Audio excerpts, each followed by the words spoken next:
Hello and welcome to State of the Union. I'm Stefan Grobe in Brussels. When Ukrainians listen to European leaders talk about their support for the war effort, they have all the reason to be irritated by the lack of action. If irritated is the right word when you're in a bloody war of attrition with Russia. Not only is Hungary still blocking a 50 billion euro package on a European level, it's also the individual member states that produce a lot of words but chicken out when it comes to concrete commitment. This week, German Chancellor Olaf Scholz rang the alarm bells. With 17 billion euro, his country is the second biggest donor of military aid to Ukraine after the United States. If Europe wants to prevent a Russian victory, his colleagues better step up to the plate, he said. So wichtig unser deutscher Beitrag ist, er allein wird nicht ausreichen, um die Sicherheit der Ukraine dauerhaft zu gewährleisten. Ich rufe deshalb die Verbündeten in der Europäischen Union auf, ihre Anstrengungen zugunsten der Ukraine ebenfalls zu verstärken. Die bisher von der Mehrzahl der EU-Mitgliedstaaten geplanten Waffenlieferungen für die Ukraine sind jedenfalls zu gering. Who was Scholz talking about? He didn't name any names, but France, Italy and Spain combined only gave 1.6 billion euro in military aid to Ukraine. That's less than 1/10 of Germany's contribution. An embarrassing testimony to European solidarity. The man in charge of coordinating EU policy, facilitating decision-making and providing European solidarity is Charles Michel.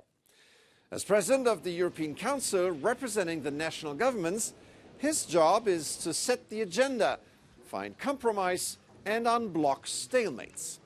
Something he wasn't always successful in. Maybe that's the reason why he called it quit. This week, the former Belgian Prime Minister announced that he would resign to run for a seat in the European Parliament. Official Brussels was stunned. Michel himself sees it as an almost natural decision. Ne pas être candidat aurait été une forme de fuite. Être candidat, c'est la volonté d'assumer. Pendant 4 ans, j'ai participé au cœur du Conseil européen à des décisions fondamentales pour les 450 millions de citoyens européens. Donc c'est normal de rendre compte, d'expliquer les décisions et d'expliquer ce que l'on veut pour l'avenir. I must say I'm confused. So, you take responsibility by resigning and running for a totally different job in the European Parliament. Is that what you call accountability? What if you win? Would you want your old job back? I think we need to bring in someone who may have some answers and who knows a thing or two about the inner workings of Brussels. Joining me now is Doru Frantescu, CEO and founder of the research platform EU Matrix and one of the best election watchers in town. Welcome to the program. Great to see you. Great to see you too. Thank you very much for the invitation. So, politicians resign all the time, nothing unusual. Why does Charles Michel's resignation matter? In this particular case, this matters because it triggers a whole chain reaction. Which we have seen has created a lot of agitation in Brussels and elsewhere in European capitals because the departure from the post of the president of the council leaves that position open theoretically for about 6 months at a very difficult time, very complicated times, which will be right after the European elections. It is when the European leaders need to agree on the next the composition of the European Commission, the next top posts, but also the next legislative agenda, the priorities. And in this particular case, the departure of Charles Michel would also create a sort of a power vacuum and a legal vacuum because in the absence of another person that would take up the presidency of the council, by default, the chair would go to the prime minister who holds the rotating presidency of the EU, in this case, Mr. Viktor Orban of Hungary, which, as we know, has had a difficult relation with Brussels over time. And this is what concerns some of the EU politicians, which are trying to find a solution for this not to happen.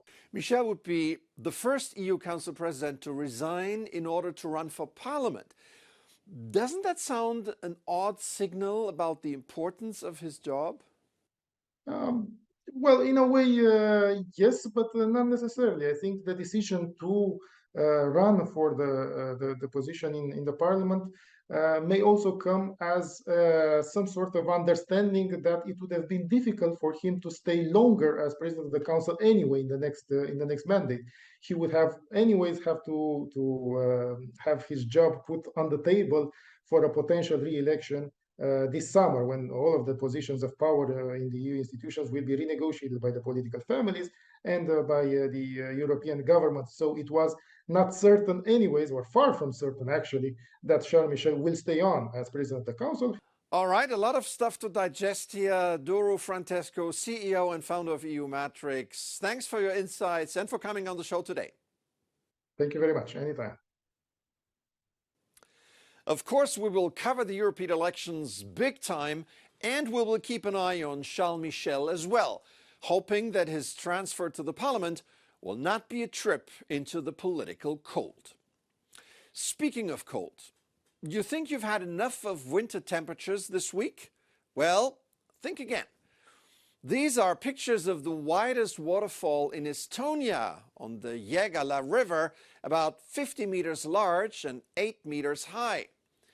The recent frost has frozen most of the waterfall, providing locals with a spectacular opportunity to climb behind and between ice columns and walls that normally don't exist. At their own risk, of course. But as in politics, so in nature. You sometimes have to seize the moment when you think it's right. That's it for this edition. I'm Stefan Grobe. Thank you for watching. Have an excellent week.